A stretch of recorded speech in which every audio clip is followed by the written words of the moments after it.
네, 이번 공과는 살아나신 예수님입니다. 예수님의 부활인데 시작하는 말씀 찾겠습니다. 마가복음 15장입니다. 마가복음 15장.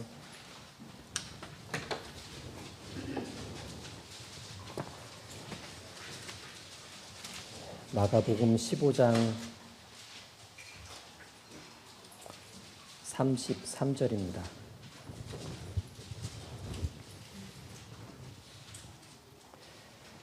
마가복음 15장 33절부터 38절입니다.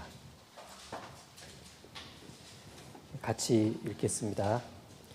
제6시가 되매 온 땅이 어두움에 임하여 제9시까지 계속하더니 제9시에 예수께서 크게 소리 지르시되 엘리 엘리 라마 사박다니 하시니 이를 번역하면 나의 하나님 나의 하나님 어찌하여 나를 버리셨나이까 하는 뜻이라. 곁에 섰던 자 중 어떤 이들은 듣고 가로되 보라 엘리야를 부른다 하고 한 사람이 달려가서 해융의 신포도주를 머금게 하여 갈대에 꿰어 마시우고 가로되 가만두어라 엘리야가 와서 저를 내려주나 보자 하더니 예수께서 큰 소리를 지르시고 운명하시다. 이에 성소 휘장이 위로부터 아래까지 찢어져 둘이 되니라. 자, 한번 2000년 전 제자들의 상황으로 돌아가 봅니다. 그들은 예수님을 3년 반 동안 쫓아다녔습니다. 정확히 말하자면 자기 삶의 전부를 예수님과의 동고동락에다가 이렇게 올인을 해버렸습니다. 어떤 면에서는 투자를 한 건데 일상의 삶을 다 버리고 주님을 쫓았습니다. 그리고 주님께서 곧 영광 받으실 거야 라는 기대감을 가지고 있었던 것도 틀림없습니다. 그런데 어느 날 갑자기 예수님이 벌거벗겨져서 십자가에 못 박혀 비참하게 죽어가시는 그 장면을 이렇게 몰래 또는 가까이에서 보게 됩니다. 그걸 목격했던 제자들 막 절망이었을 거예요. 세상에 이럴 순 없다. 투자했죠? 올인했습니다. 급 절망의 상황이 벌어졌습니다. 너무나 충격적이고 무섭고 두려워가지고 어딘가에 숨어 벌벌 떨었습니다. 자, 우리가 그 자리에 한번 있었다고 상상을 해보겠습니다. 우리도 똑같이 절망했을 겁니다. 아마 우리도 숨어서 벌벌 떨었을 텐데 이들은 이날 아침에 이날 오후에 모든 걸 잃어버린 겁니다. 다 끝났다고 생각을 했습니다. 두려워 벌벌 떨 수밖에 없었을 거예요. 그런 이들에게 놀라운 소식 하나가 들려옵니다. 예수께서 다시 살아나셨다라는 소식이었어요. 그 소식이 얼마나 충격적이었을까요? 또 얼마나 설레었겠습니까? 상상도 못했던 대반전이 일어납니다. 그리고 훗날 예수님의 이 부활 소식은 기독교 역사상 가장 큰 반전으로 기록이 됩니다. 자, 이토록 중요했던 예수님의 부활에 대한 첫 번째 소식은 예수님을 사랑하던 사람들이 슬피 우는 중에 들려옵니다. 자, 여기 마가복음 16장 한 장 넘겨서 16장 1절부터 15절까지를 제가 천천히 읽어 올리겠습니다. 안식일이 지나매 막달라 마리아와 야고보의 어머니 마리아와 또 살로메가 가서 예수께 바르기 위하여 향품을 사다 두었다가 안식 후 첫날 매우 일찍이 해돋은 때에 그 무덤으로 가며 서로 말하되 누가 우리를 위하여 무덤 문에서 돌을 굴려주리요 하더니 눈을 들어본즉 돌이 벌써 굴려졌으니 그 돌이 심히 크더라. 무덤에 들어가서 흰 옷을 입은 한 청년이 우편에 앉은 것을 보고 놀라매 청년이 이르되 놀라지 말라. 너희가 십자가에 못 박혀 가리키신 나사렛 예수를 찾는구나. 그가 살아나셨고 여기 계시지 아니하니라. 보라, 그를 두었던 곳이니라. 가서 그의 제자들과 베드로에게 이르기를 예수께서 너희보다 먼저 갈릴리로 가시나니 전에 너희에게 말씀하신 대로 너희가 거기서 배우리라 하라 하는지라. 여자들이 심히 놀라 떨며 나와 무덤에서 도망하고 무서워하여 아무에게 아무 말도 하지 못하더라.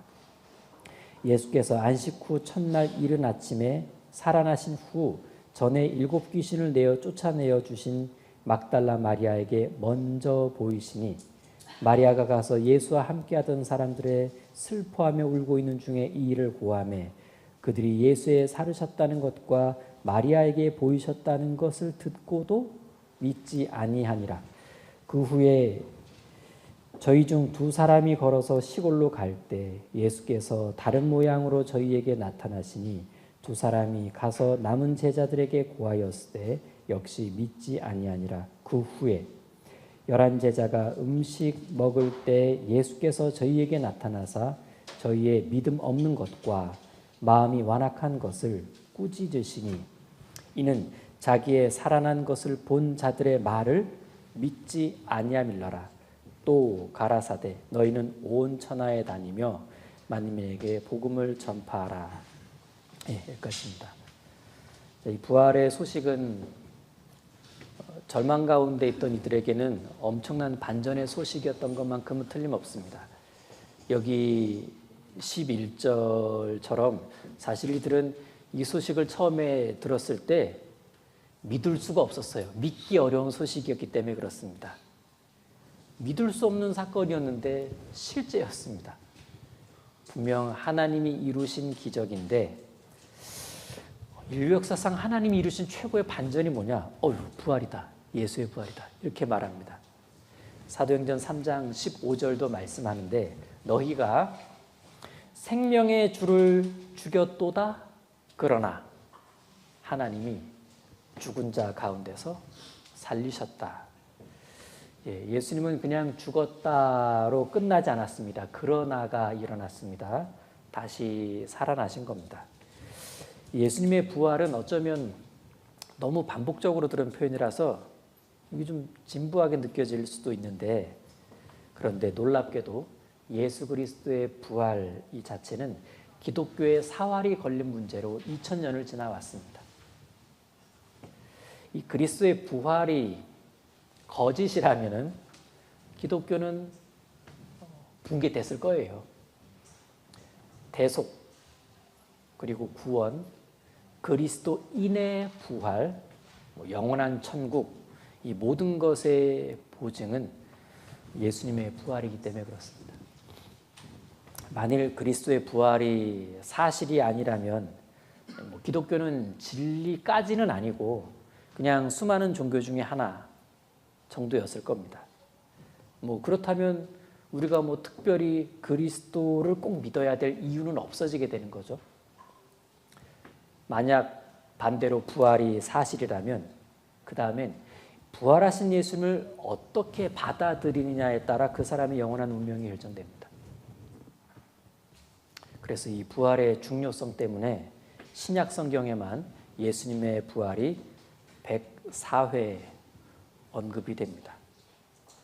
결국에 우리가 믿는 믿음의 핵심 중 하나라는 것을 알 수 있습니다. 너무 중요해서 너무 많이 강조해서 설명이 되었습니다. 자, 대표적으로 고린도전서 15장 보시겠습니다. 고린도전서 15장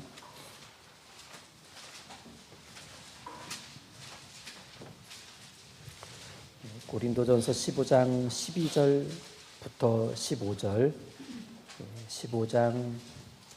15장이 부활장인데 15장 12절부터 15절을 읽어 올리겠습니다. 그리스도께서 죽은 자 가운데서 다시 살아나셨다 전파되었거늘 너희 중에서 어떤 이들은 어찌하여 죽은 자 가운데서 부활이 없다 하느냐. 만일 죽은 자의 부활이 없으면 그리스도도 다시 살지 못하였으리라.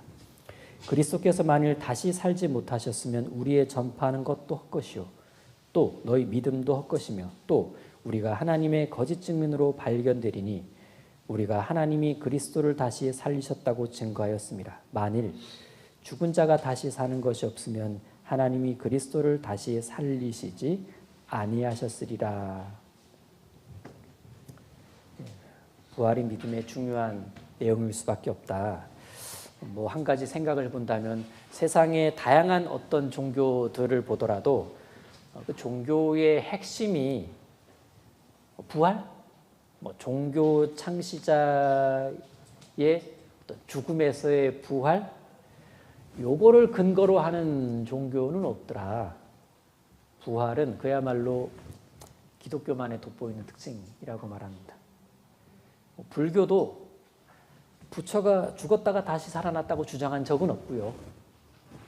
모하메드도 마찬가지입니다. 전승에 의하면 AD 632년에 61세의 나이에 메디나에서 죽었다. 그냥 그의 무덤이 성지가 되었을 뿐입니다. 결론적으로 기독교의 예수 그리스도만이 지금도 살아있다. 부활 이후에 이렇게 주장하고 있는 겁니다. 교회사를 공부해 보려고 어떤 책을 사서 보더라도 출발이 예수의 실존에서 출발합니다. 교회사 자체는. 그리고 예수의 실존으로 다루고 조금 넘어가면 그가 정말 부활했냐를 굉장히 비중 있게 다룹니다. 모든 교회사를 다룬 책들은 그래요. 우리는 그 다음을 빨리 보기를 원하지만 생각보다 그 앞쪽에 굉장히 많은 비중을 두고 있습니다. 왜? 너무 중요하게 짚고 넘어가야 될 부분입니다. 이게 안 되면 뒤에 교회사 다 무슨 의미입니까? 자, 이 교회는 애초부터 예수님의 죽음과 부활을 토대로 형성되었기 때문에 교회사에서는 예수님의 부활을 중요하게 다룰 수밖에 없다. 자, 예수님은 안식일 다음 날에 부활하셨습니다. 금요일 저녁부터 토요일 저녁까지가 안식일이니까 예수님은 안식일 다음 날, 즉 일요일에 부활하신 건데, 그래서 일요일을 주님이 부활하신 날, 그 주님의 날, 주의 날, 주일 이렇게 부르죠. 초대교회 때부터 이 날을 아주 소중히 여기고 기념을 했습니다. 이 날에 한 장소에 모여가지고 모임을 가졌는데 지금도 우리가 주일인 일요일에 모임을 갖고 있습니다. 매주 오니까 1년 52주 주일 일요일이 주님의 부활로 기념이 되고 있다. 주일날 모이니까 이렇게 말할 수 있습니다. 특별히 부활절이라는 기념일도 만들었는데 감사하게도 이 부활절은 성탄절과 달리 세속화되거나 상업화되지는 않았어요. 아마 태어났다라는 건 받아들여질 수 있는 내용이었던 것 같은데 성탄절, 죽은 자가 다시 살아났대 라는 이 부활은 대중들에게는 오랫동안 잘 받아들여지지 않았던 것 같습니다. 그러니까 이 부활이 믿는 자의 진리인 겁니다. 믿는 자의 진리.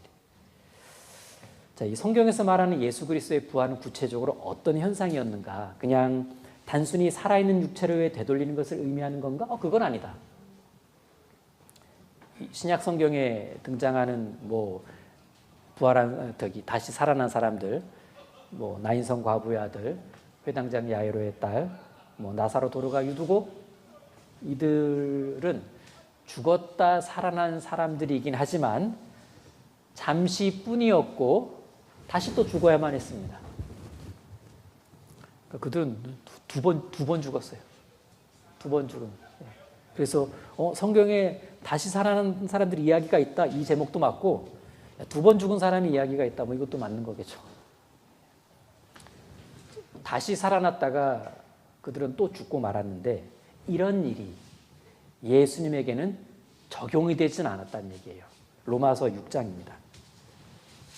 살아나신 예수님은 또 죽는 일은 없었어요. 로마서 6장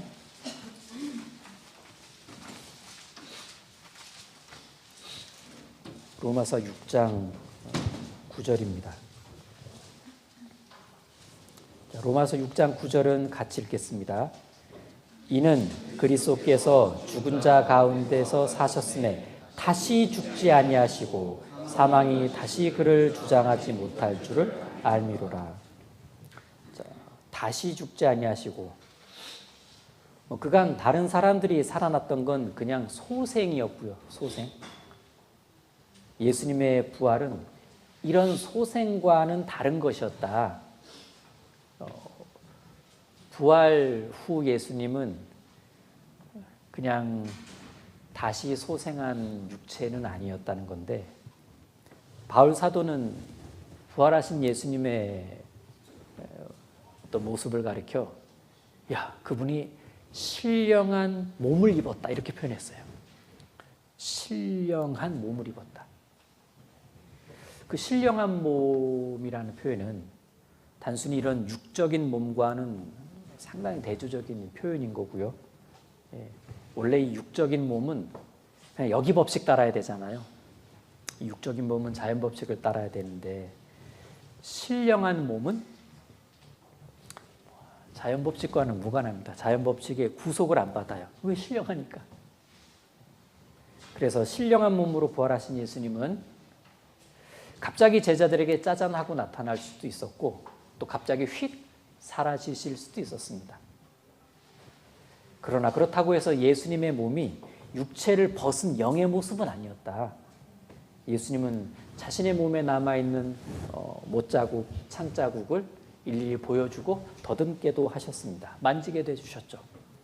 그 몸이 그 몸이네. 근데 그 몸은 아니었던 거예요. 그 몸은 그 몸인데 그 몸이 아니다. 전과 같았지만 신령한 몸이었다는 뜻입니다. 이런 과정을 통해서 보여주고 만져주는 이런 과정을 통해서 일단 예수님은 제자들에게 자신이 누구인지에 대한 확신을 심어주었습니다. 예수님 맞네. 또 음식도 같이 나눠 잡수시면서 예수님 자신이 정말 실제라는 것을 확인시켜 주셨어요. 드시네? 드시는구나.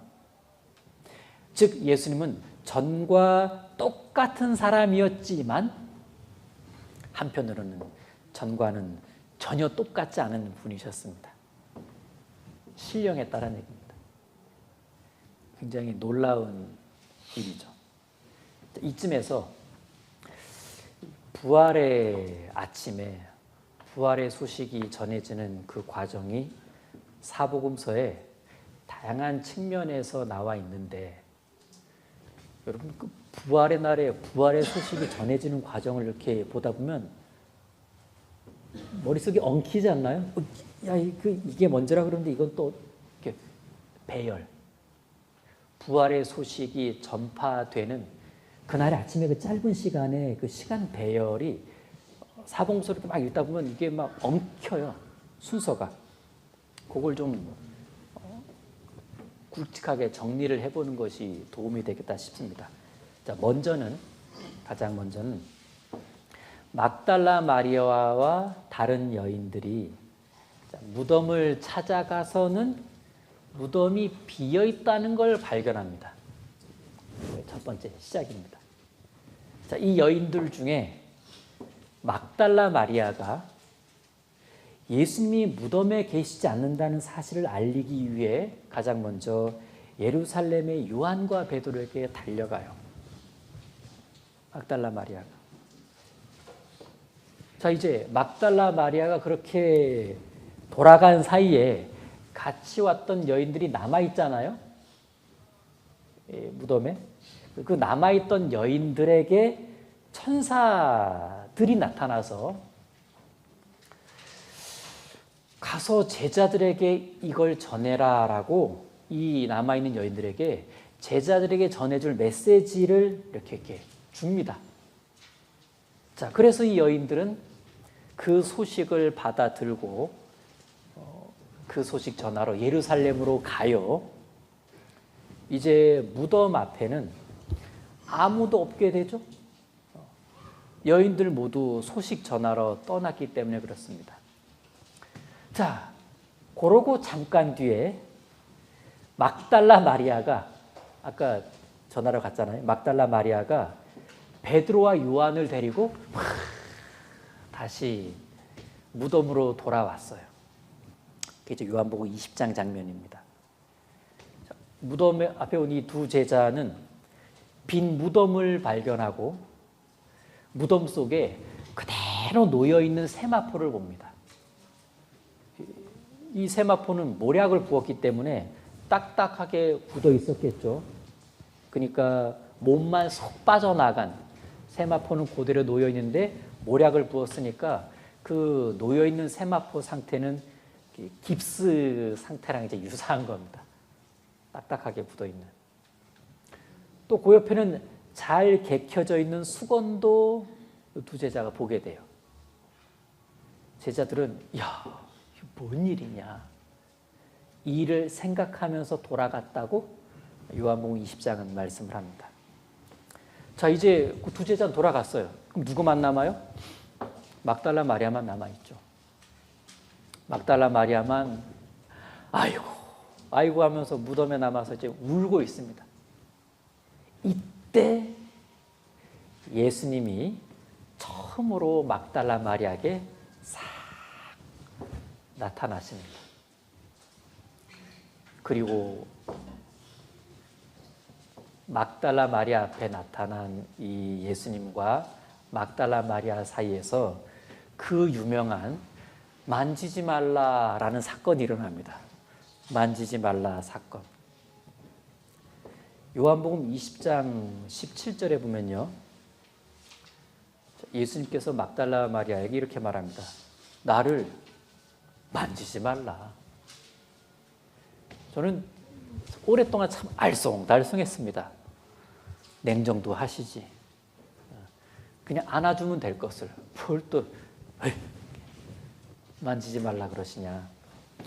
이제 영어 성경을 보게 되면 나를 만지지 말라 이 말씀이 do not hold on me 이렇게 되어 있습니다. do not hold on me. don't touch me가 아니고 do not hold on me. 즉, 야, 나에게 매달리는 것을 이젠 멈춰라. 이제 그래 알았어. 이제 그만 매달려도 돼. 즉 이미 진행되고 있는 행위를 금지시킨 것이지 얼씬도 못하게 하는 이렇게 한 것은 아니었다는 얘기예요. 자, 그러니까 이 마리아는 예수님을 알아보자마자 본능적으로 확 끌어안았던 겁니다. 우리라도 그랬을 거예요. 달려가서 그냥 꽉 붙잡았을 겁니다. 이런 마음이겠죠. 내가 놓나 봐라. 내가 너 이제 놓나 봐라. 그래서 예수님은 괜찮아. 그만 매달려도 돼. 괜찮아. 이렇게 계속 이렇게 안 매달려도 돼. 그만 매달려라. 이렇게 좀 이렇게. 그럼 왜 이런 말씀을 하셨냐? 예수님은 지금 이렇게 계속 마리아에게 붙잡혀 있어야 될 분은 아니었어요. 또 마리아도 계속 예수님을 붙잡고 있어야 될 처지는 아니었습니다. 왜? 이제 예수님은 붙잡고 있는 마리아를 이제 그만 멈추게 하고 부활의 소식을 전할 것을 명령받아야 되는 상태였기 때문에 그렇습니다. 자, 이제 부활을 직접 목격한 마리아는 예수님께서 부탁하신 메시지를 전하러 제자들에게 갑니다. 자, 그 후에 이제 아까 예루살렘으로 그 천사들이 일러준 메시지를 전하러 갔던 여자들 있죠. 그 여자들이 가고 있는데 가는 그 여인들에게 예수님이 두 번째 나타나십니다. 막달라 마리아 그리고 소식 전하러 가는 그들에게. 요 순서를 생각하시고 사복음서의 부활의 스토리를 보시게 되면 앞뒤가 이거구나. 조금 정리가 되시리라 봅니다. 자, 이렇게 부활하신 예수님. 자, 그렇다면 우리는 예수님의 부활을 증명해 볼 수는 있냐? 그것도 과학적 방법으로 쉽지 않죠. 이 과학적 증명 방법이라는 건 두 가지가 필요하잖아요. 반복적 실험이 가능하냐? 동일한 결과가 매번 나오냐? 근데 뭐 이런 방법으로는 특정한 그 사람이 엄마 뱃속에서 출생했다는 것도 증명해낼 수 없어요. 왜? 여러 번 들어갔다가 여러 번 나오는 것을 반복해서 짜잔 보여줄 수는 없잖아요. 그리스도의 부활과 같은 이런 역사적 사건도 마찬가지입니다. 이런 식의 그리스도의 부활이라는 역사적 사건을 증명할 수 있는 훨씬 좋은 방법은 과학적 증명 방법이 아니라 법률적 증명 방법이라고 합니다. 법률적 증명 방법. 예, 법률적 증명 방법이라는 것으로 그리스도의 부활을 입증할 수 있는데 이건 현재 보통의 재판에서도 사용되고 있는 증명 방법이라고 해요. 목격자의 증언과 증거에 기초한 방법입니다. 이 목격자의 증언, 이 방법으로 우리는 지금도 한 사람이 유죄인지 무죄인지를 결정하고 있습니다. 법원에서 말이죠. 자, 우리는 예수님 당시에 중요한 역사학자였던 요세푸스의 기록, 그리고 또 하나 로마 역사가 타키투스의 서기라는 책을 통해서 적어도 다음과 같은 4가지의 객관적 사실을 확보할 수 있습니다. 1. 예수는 실존 인물이라는 것. 2. 그가 틀림없이 십자가에 못 박혀 죽었다는 사실. 3. 그의 시신은 장사된 게 맞고 사흘 후 텅 빈 채로 발견됐다는 것도 사실. 그리고 4번째, 이후 그를 추종하는 사람들은 그가 죽은 자 가운데서 부활했다고 한결같이 동일한 주장을 하더라라는 사실. 그리고 1차 목격자들의 어떤 증언 기록이 요 신약 성경 아니겠습니까? 요 신약 성경은 많은 곳에서 예수 그리스도의 부활을 그 어떤 것보다도 강력한 진실로 부각시키고 있습니다. 그 당시의 전도 메시지가 그거예요. 그분이 부활하셨어. 이게 그 당시에 강력한 전도 메시지였습니다. 그가 이름이 뭐고 무슨 일을 했고 어떻게 죽었는지는 뭐 삼척동자도 아는 사실이었고 그거를 막 우린 모르니까 지금 그걸 전하는 건데 그 당시에는 그게 전도 메시지의 주는 아니었어. 그건 그냥 보편적 사실이었고 그 당시에 전도 메시지는 근데 그분이 살아나셨다는 거 알아? 그러니까 하나님의 아들이셔. 왜 살아나셨는지 알아? 우리 죄가 없어졌다는 것에 대한 보증이래. 죄가 다 처리됐구나. 이제 요 복음 메시지의 핵심이 그분이 살아나셨다는 거예요. 어쨌든 이런 사실들은 예수님의 부활이 신화는 아닐 거다라는 걸 보여줍니다. 원래 신화라는 건 어떤 이야기가 여러 세대를 거쳐 발전해요. 신화가 신화로 되는 데 있어서 여러 세대라는 시간이 필요합니다. 그래서 살이 붙고 정리되고 플러스 마이너스 되고 진짜네 바람 불어일으켜서 신화지 이렇게 여러 세대가 이제 필요한데 예수님의 부활 이야기가 자리를 탁 잡는 데 있어서는 한 세대도 걸리지 않았어요. 우리가 알고 있는 익숙한 신화들은 어떤 신화도 다 살펴보면은 등장인물이 죽은 후에 30년도 안 돼서 사람들이 보편적으로 믿게 된 그런 신화는 존재하지 않아요. 그래서 분명히 해둘 것은 예수님의 부활과 관련해서는 우린 절대 신화라는 단어는 삭제해야 된다. 자, 우리가 아까 마태복음 16장을 봤는데요.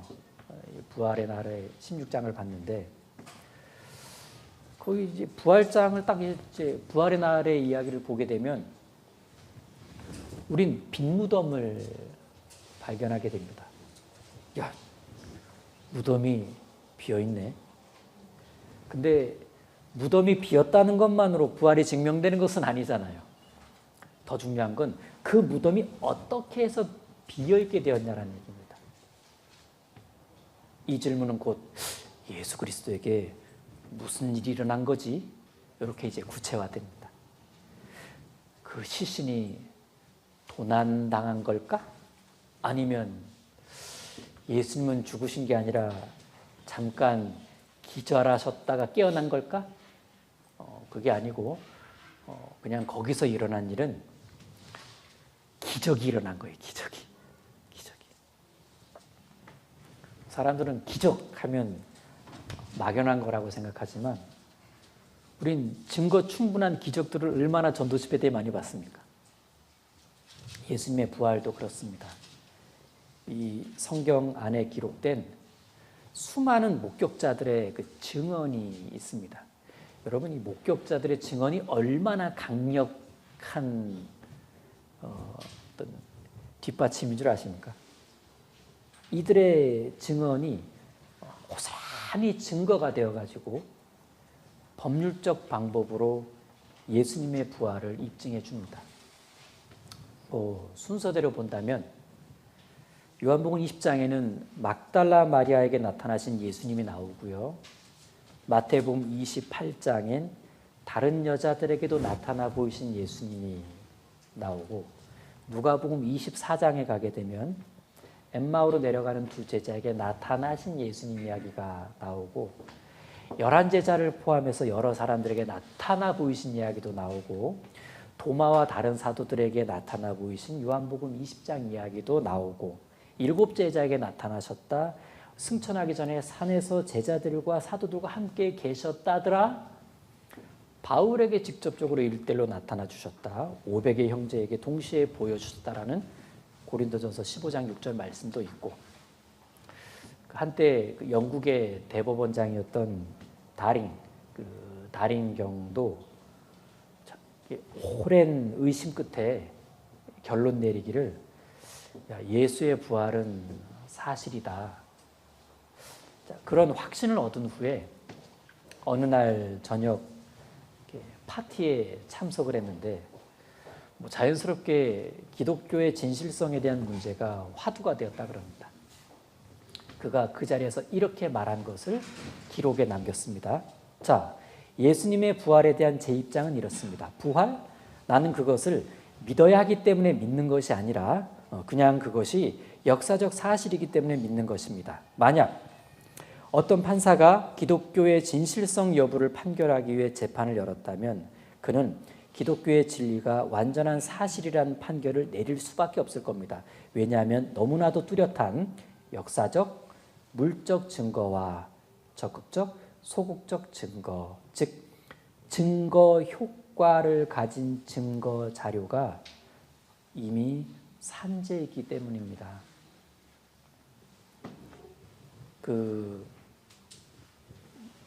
전도하다 보면 조금 이제 뭘 본 분은 예수의 부활이 이렇게 반응을 보이는 분들 있죠. 구약의 그런 오랜 역사 사건들의 진실성 이걸 안 따지고, 그 좋다. 그거는 뒤로 하고, 어떻게 예수가 부활했다는 걸 믿냐? 그 사람 머릿속에 뭐가 있는 거죠? 과학적 증명 방법만 증명 방법이다 이게 깔려 있는 거예요.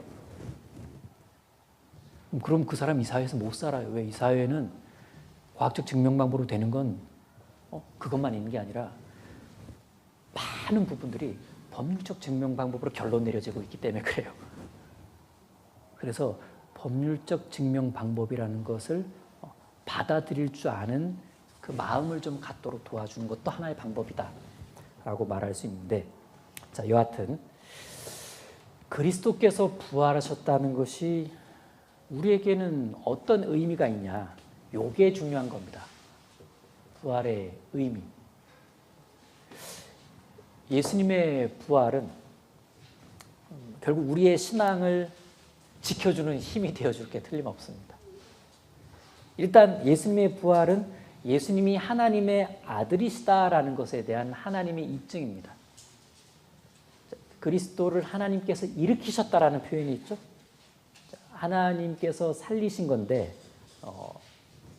왜? 하나님의 아들이라는 것을 입증해 주시기 위해 하나님께서 그를 일으키셨습니다.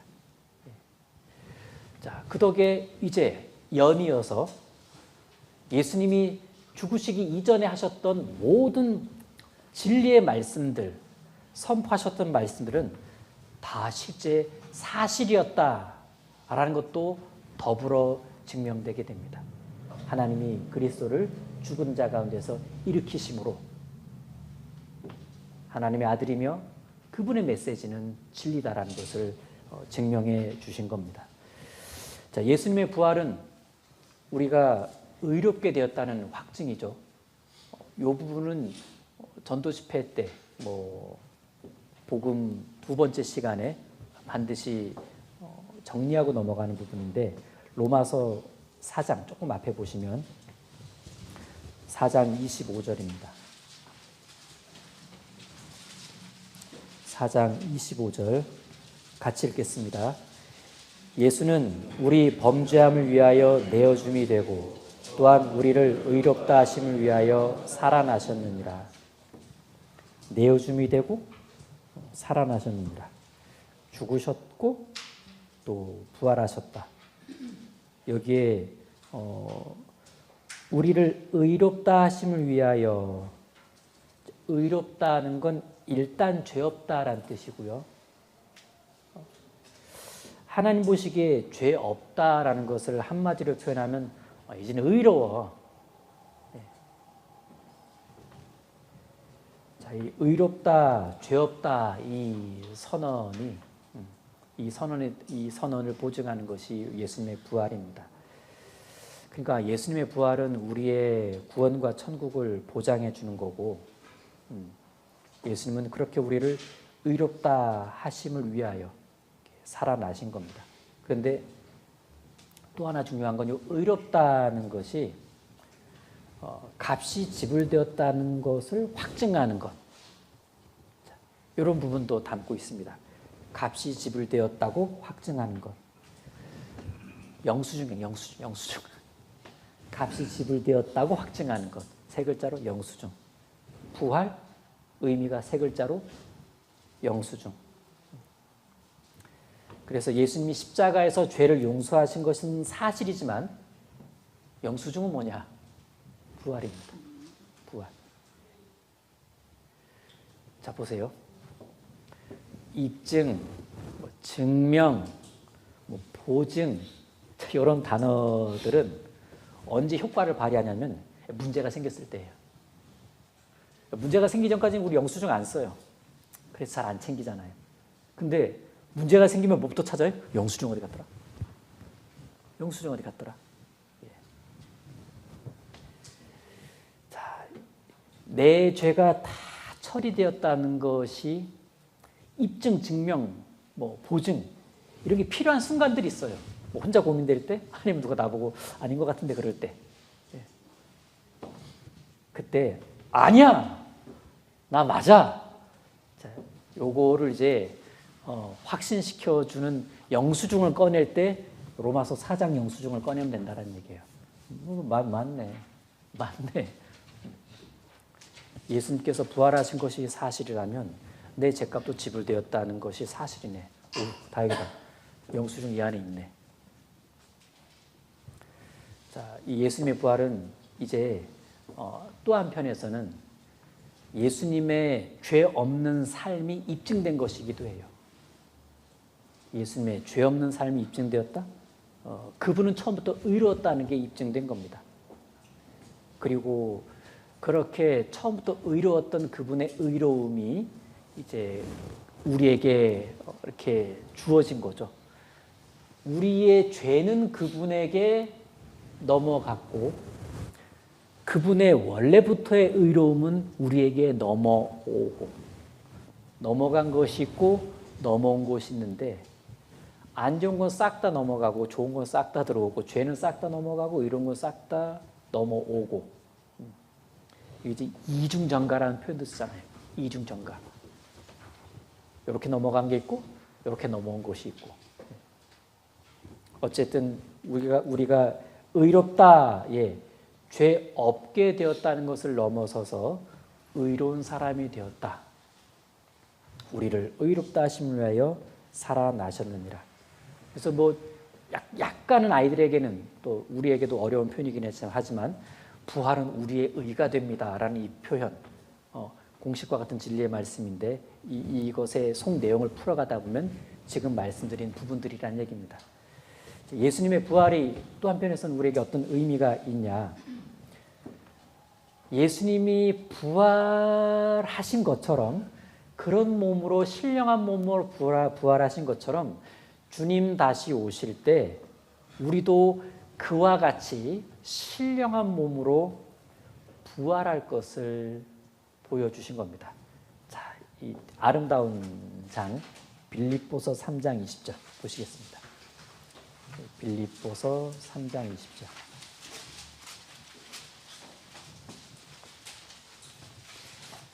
빌립보서 3장 20절. 20절, 21절 같이 읽겠습니다. 오직 우리의 시민권은 하늘에 있는지라 거기로서 구원하는 자 곧 주 예수 그리스도를 기다리노니 그가 만물을 자기에게 복종케 하실 수 있는 자의 역사로 우리의 낮은 몸을 자기 영광의 몸의 형체와 같이 변케 하시리라. 변케 하시리라. 부활을 말씀하신 건데 어떤 식의 부활이냐? 자기 영광의 몸의 형체와 같이, 예수님의 영광의 몸의 형체와 같이 뭐를? 우리의 낮은 몸을. 여기 낮은 몸과 영광의 몸이 엄청 대조적이죠? 낮은 몸, 이런 몸. 영광의 몸, 부활하신 그분의 그 몸. 야, 낮은 몸이 그런 몸으로 변화될 수 있다? 어휴, 참 상상이 될까 싶은데 상상할 수 있도록 예수님이 부활의 몸으로 활동하신 것을 기록해 주셨습니다.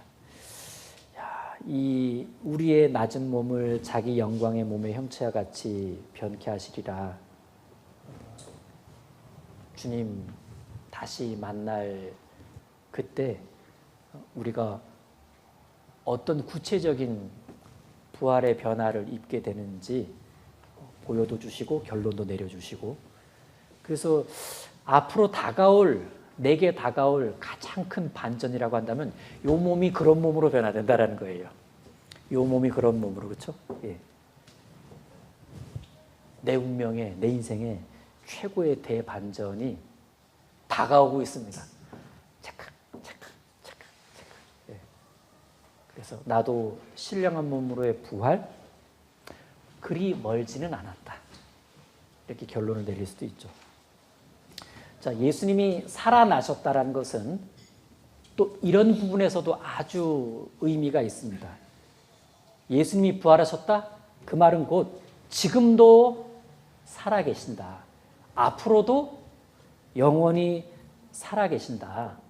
그래서 히브리서 7장 24절에서도 예수는 영원히 계심으로 이는 그가 항상 살아서 저희를 위하여 간구하심이라. 그래서 제자들도 바뀔 수 있었던 것 같아요. 어떻게 제자들 같은 겁쟁이가 용기를 얻고 담대하게 복음을 전할 수 있었을까? 자기 신앙 하나 건설하기 힘들게 보였던 그들이 어떻게 죽음 앞에서도 신앙을 지키고 담대하게 그리스도를 증거하면서 생을 마감할 수 있었을까? 그건 살아계신 예수님께서 계속해서 그들과 계셔 주셨던 거예요. 그들은 그것을 알았고 체험했고 믿었고, 몸과 마음이 극히 힘든 중에 있던 사도 바울에게도 한밤중에 예수님께서 그와 함께 해 주셨는데 그걸 체험한 바울의 고백입니다. 그날 밤 주께서 내 곁에 서서,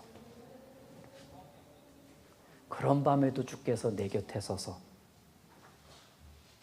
너무 이렇게 흔들릴 수 있는, 너무 이렇게 좀 힘이 드는 그 순간에 바울이 더 분명하게 발견한 건 이 시간에도 주님이 나와 함께 해 계시는구나. 어떻게 가능하냐? 그분은 항상 살아계시니까. 자, 지금 이 순간에도 예수님이 부활하셨다는 걸 믿는다는 건 무슨 뜻이냐? 항상 살아계신 예수님께서 지금도 나와 함께 계신다. 지금도 우리 가운데 두루 역사하고 계신다. 나는 비록 장래일을 모르고 어떤 일이 들이닥칠지는 모르겠지만은 그러나 그때도 주님께서 계속 나와 같이 계실 거라는 그 믿음. 왜 이런 믿음이 가능하냐? 예수님이 살아나셨기 때문입니다. 지금도 살아계시고 앞으로도 영원히 살아계실 것이기 때문에, 그래서 우리의 신앙이 힘있게 유지될 수가 있다. 우리의 신앙이 천성에 이를 때까지 지켜질 수 있다. 살아계신 그분이 방관하신 게 아니라 곁에 계셔 주시니까. 항상 말이죠. 우리가 나중에 천성에 이르렀을 때, 야, 예수님이 바짝 곁에서 인도해 주셨네. 부활하셔서 계속 살아계셔서 늘 곁에 계셔 주셔서 나를 여기까지 인도해 주실 수가 있었던 거구나. 이렇게 고백하지 않겠습니까? 그래서 바울 사도도 힘있게 권면하기를, 다시 살으신 예수 그리스도를 기억하라. 그렇게 디모데후서 2장 8절, 유언과 같은 디모데후서 말씀에 다시 살으신 예수 그리스도를 기억하라. 그냥 그리스도를 기억하라가 아니라 다시 살으신. 우리의 신앙을 보면 우리가 내 의지가 강해서 신앙이 지켜지는 거냐? 그보다는 그리스도가 살아계셔서, 부활하신 주님이 늘 곁에 계셔 주셔서 우리 신앙이 지켜지고 있는 것 같아요. 루터도, 종교개혁했던 루터도 신앙의 길에서 수많은 답답함을 만날 때 어떻게 그 힘듦을 극복해 나갔냐? 딱 3마디 외쳤다 그럽니다. 살아계시다, 살아계시다, 살아계시다. 그리고 하지 뭐 그렇게. 살아계시다, 살아계시다, 살아계시다. 이렇게 외치면서 새 힘을 얻을 수 있었다고 합니다. 우리도 매일 외치면서 살아볼 수 있지 않겠습니까? 특히 일어나기 힘든 주일 아침에도 눈 뜨자마자 살아계시다, 살아계시다, 살아계시다. 하지만 5분 더 자자. 이건 좀 아니고, 네? 살아계시다, 살아계시다, 살아계시다고 벌떡, 네? 그렇게 힘있게 하루를 시작했으면 좋겠습니다. 자, 이 성경은 예수님의 부활을 첫 열매, 이렇게 소개하고 있는 것 보셨죠? 고린도전서 15장에도 첫 열매, 예수님의 부활을 첫 열매라고 소개하는데, 즉 첫 번째로 부활하신 예수님처럼 우리도 동일한 과정으로 그와 같은 부활의 열매가 될 거다, 이 뜻이에요. 우리에게도 다시 사는 것이 있다. 예수님과 같은 부활의 날이 있다. 그날에 완전해지는 거고, 그날부터 영원해지는 겁니다. 이 사실은 죽음을 건너가는 사람에게는 최고의 위로가 되어줄 겁니다. 이것이야말로 죽음을 생각하는 그리스도인들에게는 참 소망이지 않겠습니까? 곧 완전해지고 그리고 영원히 가는 거다. 결론적으로 예수님의 부활은 믿는 자들에게는 너무나 귀한 부활의 소망이 됩니다. 그분의 부활이 나의 부활의 소망이 된다. 이렇게 정리할 수 있습니다. 기도하고 마치겠습니다.